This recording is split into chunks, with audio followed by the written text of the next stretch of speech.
next speaker will be my friend. My friend I call Cheikh, but whose name is Cheikh Thiam. So he is a professor at Ohio State University. He is a former student at Cheikh University. That's why he is so good.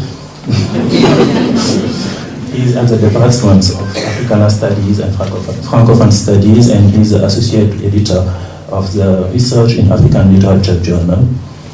So, Halim, and he's the author of a book on Senghor. Fine. All right, thanks everybody for being here. Should I use this mic? I can yell. All my life, I know Dr. Muhanja.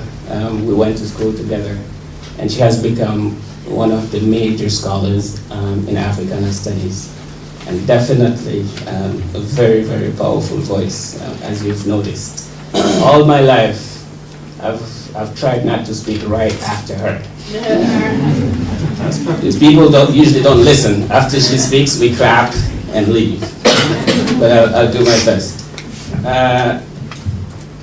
What I'm going to do today is try to question the teleology that has been placed by post-colonial discourses since the 1980s, and which has presented the anti-colonial discourse, especially that of people like Senghor, Cheikh Thiam, and whatnot, the Afrocentric scholars, as an essentialist discourse. Basically, the history of African studies, the discourses on African studies have been recently presented as a movement from a very simplistic essentialism in the 1960s that has changed into the more complex understanding of Africans and African realities in the 1980s. And here I'm thinking of the post-colonial, my colleague here will keep me in check, the post-colonial discourses of the 1980s. I'm thinking of people like Mudimbe, Appiah, but also the East Indian scholars that officially have changed the ways in which we think of the world. But to do it now, I'm going to use two case studies. I'm going to use Léopold Sédar Senghor and Edouard Glissant. Why?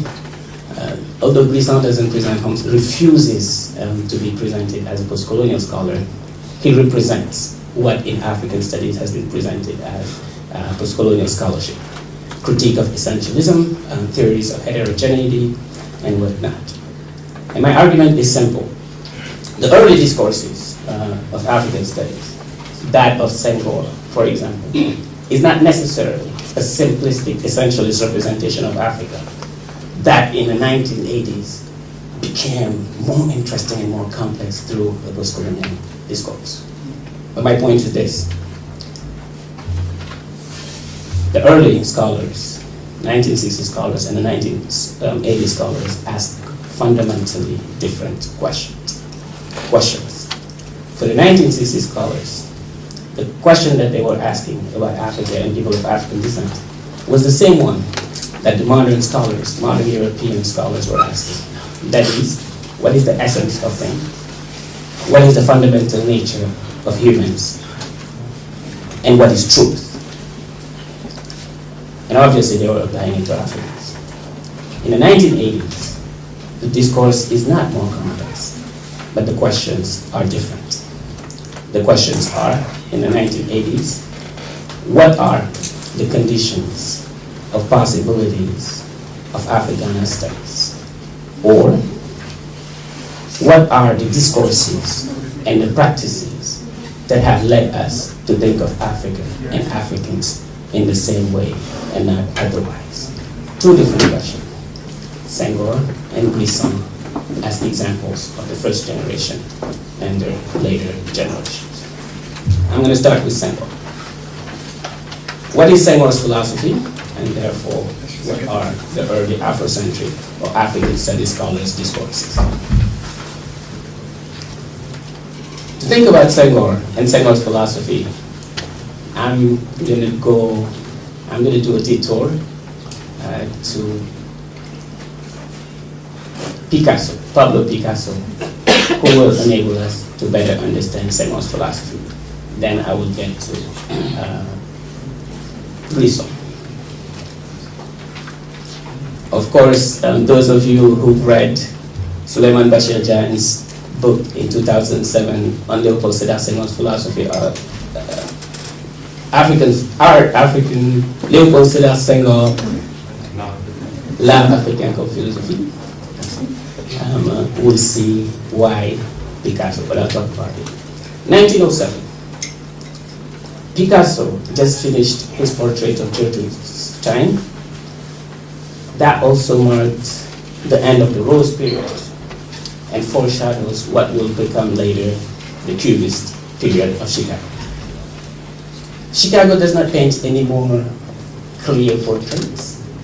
Did I say Chicago? Picasso does not paint any more clear portraits, but now he just skins different lines that give an idea of what his reality is. He doesn't know why he does that, but it's at least something that's clear for Picasso. That these portraits that are not really portraits say more than they hide. And there's an underlying reality of things that these portraits that are not really portraits say, and that clarity cannot express. And then in June of 1907, Picasso visits the Musée du Trocadéro en France.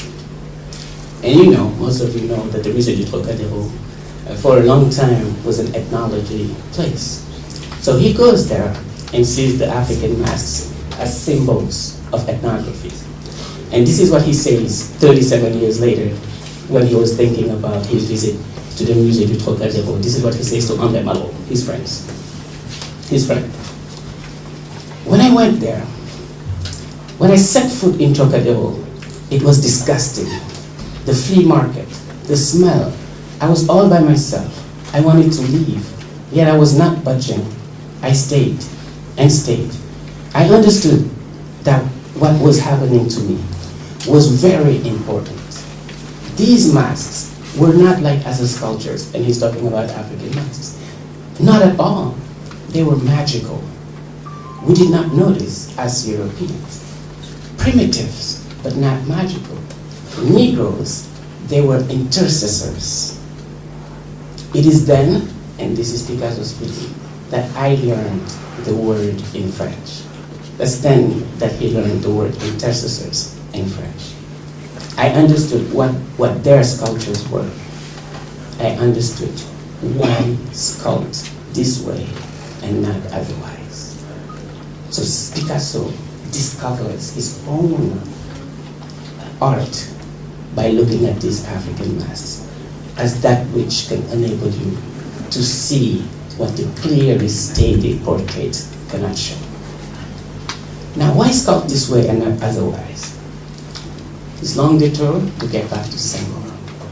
Picasso's experience with his African masks is exactly Senghor's understanding of African art and therefore African people's understanding of the world.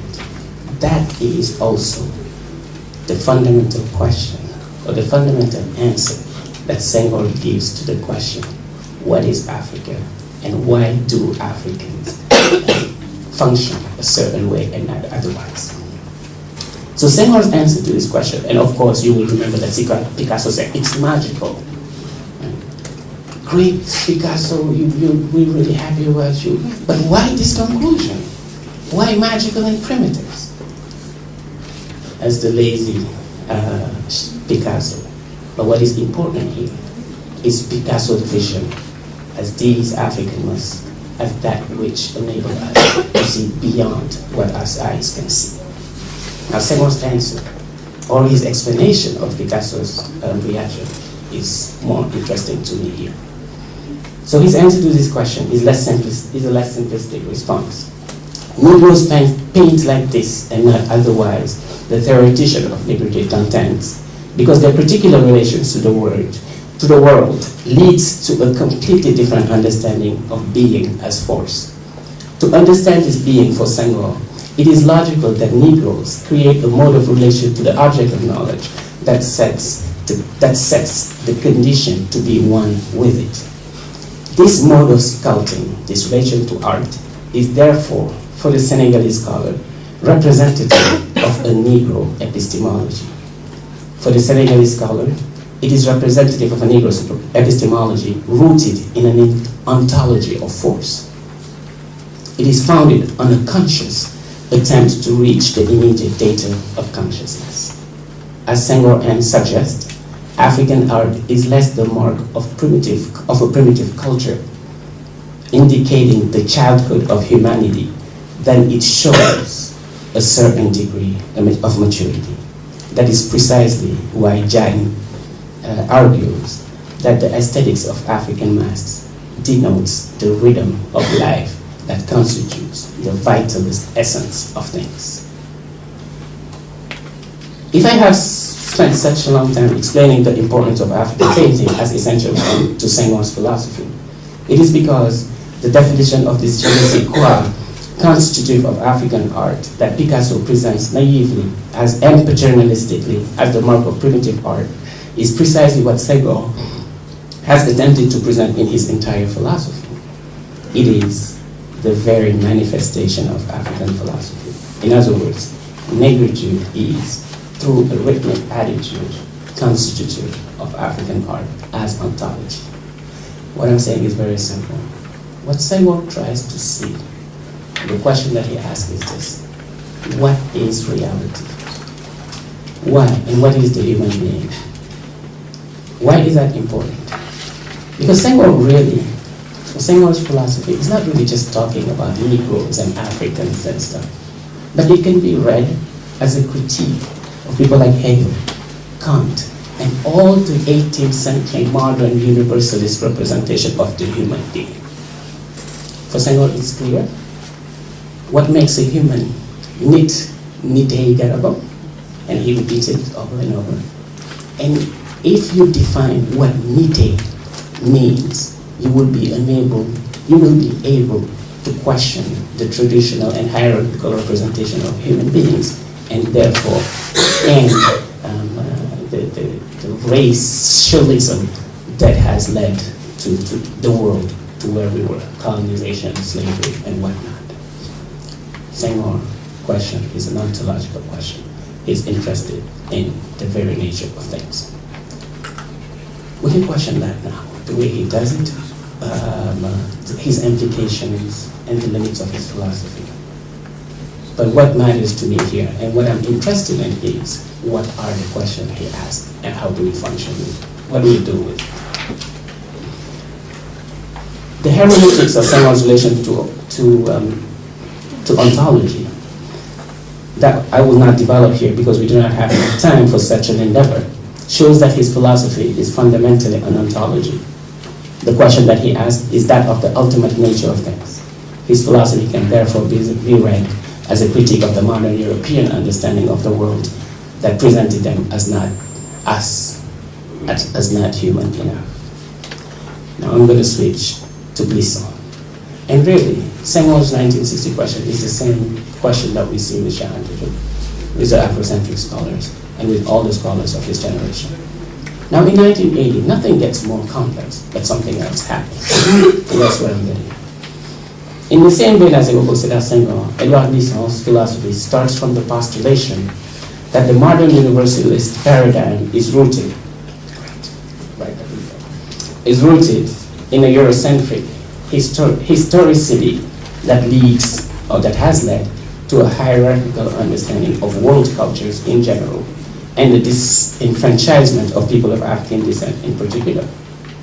Despite the similarities between these two authors, since they both question Western modern scholarship, their analysis of the centralization of the European subject, illustrated by their critiques of writing,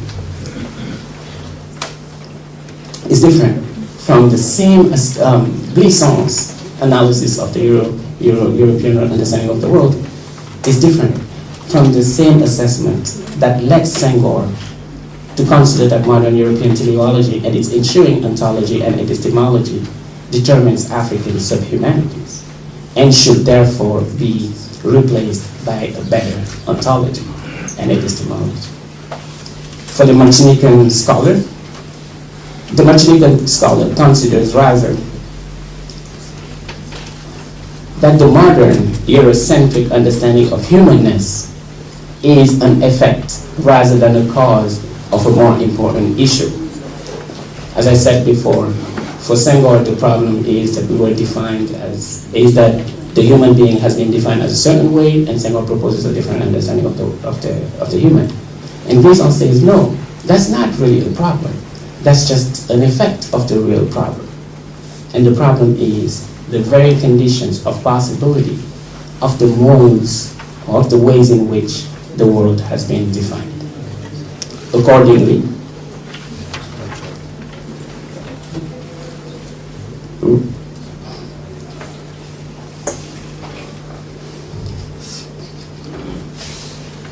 so since Grisson thinks that the question is different, rather than the question of the ultimate nature of being, the resolution of which Senghor believes can lead to a better understanding of the diversity constitutive of our world cultures, Grisson is interested in the practices, the narratives, and the discourses that have made possible that invention of history, and therefore its corollary, the hierarchical representation of the world. Thus, rather than propose, as in the case of Senghor, a better ontology as a means to rethink black cultures, Grisson attempts, as he says in the first pages of the Caribbean Discourse, to trace the processes, the vectors, that had woven the verb of nothingness in which some people are going today. So he's saying, before we solve the problem, because actually there is no problem, what we should do is look at all the conditions that led to those problems.